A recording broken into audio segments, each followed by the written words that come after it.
Look, let's not sugarcoat this. The world is a deeply unsettling dinner party right now. We're talking about a planet absolutely littered with nuclear weapons. To understand just how precarious things are, we need to talk about who has the biggest, scariest bombs out there. We begin our nuclear world tour with the United States of America, a country that has been at the forefront of nuclear technology and strategy for decades. The United States has a long history with nuclear weapons, dating back to when they introduced themselves to Japan in a rather explosive manner.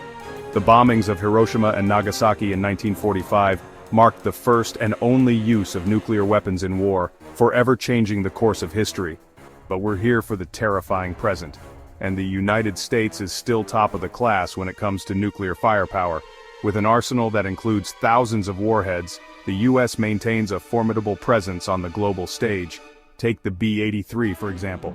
This bomb weighs over 2,000 pounds and is about as long as a Mini Cooper. It's one of the most powerful free-fall nuclear weapons in the US arsenal. It packs a punch 80 times stronger than the Hiroshima bomb. Imagine the devastation of Hiroshima multiplied by 80. That's the kind of power we're talking about. The B-83 is basically the explosive equivalent of "don't make me repeat myself," only instead of nagging, it vaporizes everything in a 4-mile radius. It's a stark reminder of the destructive potential that lies within these weapons. The United States also has Trident II missiles, submarine-launched ballistic missiles that can travel over 7,500 miles carrying multiple nuclear warheads. These missiles are a key component of the US nuclear triad, ensuring second strike capability. So, yeah, the United States is basically the friend who shows up to the water gun fight with a pressure washer and a slight case of existential dread. With such an extensive and powerful arsenal, the US continues to play a critical role in global nuclear dynamics. Next up is Russia, a country that's basically a giant icy enigma wrapped in a fur coat and fueled by vodka and paranoia. From the vast frozen tundras to the bustling streets of Moscow, Russia is a land of contrasts and complexities. Russia and the United States have a bit of a history when it comes to nuclear weapons. The Cold War era was marked by an intense arms race, with both nations stockpiling enough nuclear weapons to obliterate each other many times over. It's like that moment in a standoff where both cowboys have their hands hovering over their revolvers, except instead of revolvers, it's enough firepower to turn the planet into a radioactive fondue pot. The sheer destructive power of these weapons is almost unimaginable. Let's talk about the most powerful nuclear weapon ever detonated by mankind, the Tsar Bomb, with a blast yield of 50 megatons. This colossal bomb was a demonstration of sheer power and a stark reminder of the destructive capabilities at humanity's disposal. To put that into perspective, that's like setting off 3,300 Hiroshima bombs at once. The devastation would be beyond comprehension. The fireball alone was 5 miles wide, a blazing inferno that could incinerate everything in its path.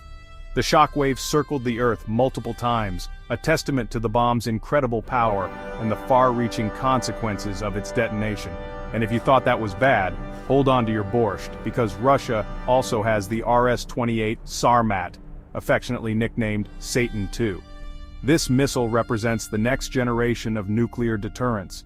This intercontinental ballistic missile can carry up to 10 nuclear warheads and has a range of over 11,000 miles. It's designed to evade missile defense systems and deliver its deadly payload with precision. So yeah, Russia, they're not messing around. Their military capabilities are a stark reminder of the delicate balance of power in the world today. The stakes are high, and the potential for devastation is ever present. Moving on from the icy plains of existential dread, we arrive in China, a country that's been quietly and rapidly building up its nuclear arsenal. China's approach to nuclear weapons can be summed up as, "We may not be the loudest in the room, but we're definitely the ones you don't want to piss off." Their Dongfeng series of ballistic missiles, or DF for short, are a testament to China's growing nuclear might. The DF-41, for example, is an intercontinental ballistic missile with a range of over 9,300 miles. And then there's the JL-3, a submarine-launched ballistic missile that can be fired from underwater. China's nuclear capabilities are nothing to sneeze at, unless you enjoy sneezing radioactive dust. The United Kingdom, land of tea, crumpets, and a nuclear arsenal that could make a stiff upper lip tremble. The UK might not have the same nuclear swagger as the United States or Russia, but don't let their polite demeanor fool you. Their main squeeze in the nuclear department is the Trident program, a joint effort with the United States. Each missile can travel over 7,500 miles and carry multiple warheads, each with a yield of 475 kilotons. But here's the kicker. The UK's nuclear deterrent is entirely submarine-based. That means their nukes are constantly on the move, lurking beneath the waves, just waiting for someone to make a wrong move. It's like playing a game of nuclear hide-and-seek, except you know the seeker has a really big stick and isn't afraid to use it. Bonjour, and welcome to France, a country known for its romantic language, exquisite cuisine, and a nuclear arsenal that could turn the Eiffel Tower into a very large sundial. France takes its nuclear independence very seriously. Their pride and joy is the M51 SLBM, a submarine-launched ballistic missile with a range of over 6,200 miles. France is not afraid to use its nuclear capabilities if it feels threatened.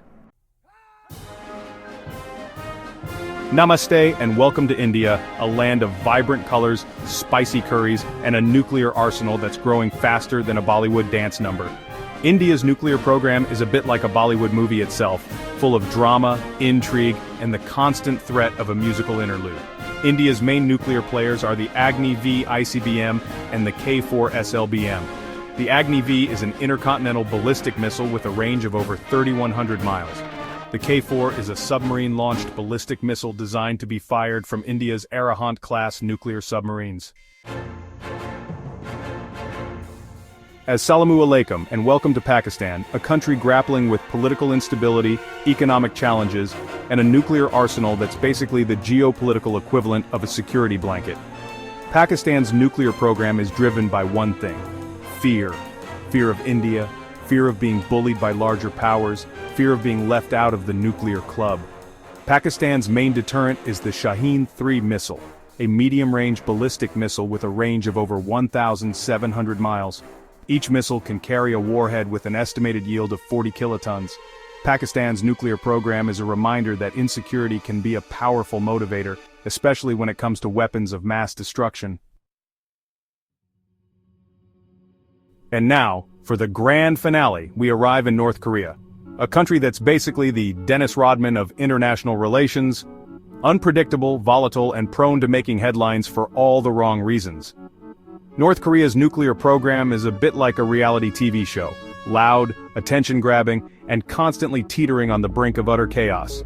Their crowning achievement is the Hwasong-15 ICBM, an intercontinental ballistic missile with an estimated range of over 8,000 miles.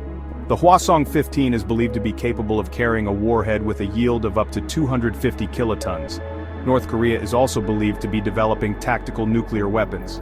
North Korea's nuclear program is a reminder that even the smallest, most isolated countries can pose a significant threat to global security. And finally, we arrive in Israel, a country shrouded in mystery, intrigue, and a nuclear arsenal that they refuse to confirm or deny exists. This small yet powerful nation has always kept the world guessing about its true capabilities. Israel has a long-standing policy of nuclear ambiguity, a strategic stance that has been both criticized and admired by various global powers. Which is basically a fancy way of saying, we're not saying we have nukes, but we're not saying we don't have nukes. This deliberate vagueness serves multiple purposes. It acts as a deterrent to potential aggressors while avoiding the political fallout of openly declaring a nuclear arsenal. Israel's alleged nuclear trump card is the Jericho-3 missile, a medium-range ballistic missile with an estimated range of over 4,000 miles. This missile is a key component of their strategic defense. The Jericho-3 is believed to be capable of carrying a warhead with a yield of up to 200 kilotons. This makes it a formidable weapon in Israel's arsenal. Israel's nuclear program is shrouded in secrecy, with very few details available to the public. This secrecy adds to the enigma surrounding their true capabilities. So it's hard to say for sure what they have or how they would use it. The lack of transparency keeps both allies and adversaries on their toes. Israel's nuclear ambiguity is a reminder that sometimes the most powerful weapon is the one you don't know anything about. This strategy has allowed Israel to maintain a balance of power in a volatile region. The most powerful weapon is the one you don't know anything about. In the case of Israel, this weapon is their policy of nuclear ambiguity, a strategy that continues to baffle and intrigue the world. So there you have it, a whirlwind tour of the world's most devastating bombs. The truth is, we live in a world where the power to destroy ourselves many times over is scattered across the globe. But before you go build a bunker in your backyard, there is a glimmer of hope. Diplomatic efforts, arms control treaties, and international cooperation are still our best bet for preventing a global nuclear meltdown.